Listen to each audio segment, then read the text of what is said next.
Ao anatin'ny fanabezana ny ankizy izay ihany moa Nomarihana tamin'ny talata 10 ny volana oktobra teo ny fankalazana nasionaly ny andron'ny fanasana tanana amin'ny rano sy savony sy nanamarika izany moa ny Mpanazava eto Madagasikara ka tany amin'ny distrika ny Manjakandriana no nofidian'izy ireo nanatanterahana izany tamin'ny alalan'ny fanentanana samihafa lalao ary fizarana kits scolaire no nanaovana izany fanentanana izany.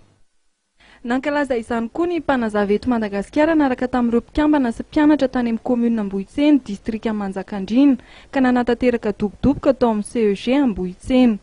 Nanakoako eran-tanàna ny fanentanana ny olona ny arahana tamin'ny mpanentana ara-pahasalamana teo amin'ny fokotany 12 tao amin'ny commune. Ankoatra ny fampahafantarana ny afatra telo ny wash dia trano eva maro nahitana fampianarana manasa tanana amin'ny rano savony, nahitana fanentanana sy lalao toy ny radio crochet izay nahazoana loka isan-karazany. Naneho ny tanjany sy fahaiza amin'ny lalao ihany koa ny tanora tamin'ny alalan'ny lalao basketball natao teny toerana. Nisy ihany koa ny fanolorana kits scolaire ho an'ireo mpianatra afaka CEPE ary baolina basket ho an'ny EPP, CEG ary ny lycée. Amin'ny mahafikambanana mpanabe ankizy vavy sy tovovavy Mpanazava eto Madagasikara dia miara-miasa hatrany amin'ireo sehatra mpanabe rehetra izy ireo ary anisan'izany ny sekoly. Marihana fa manerana ny faritra maro eto amin'ny nosy no iasan'ny Mpanazava eto Madagasikara mahakasika indrindra fanasana tanana amin'ny rano savony izay fiara-miasa irana amin'ny water red.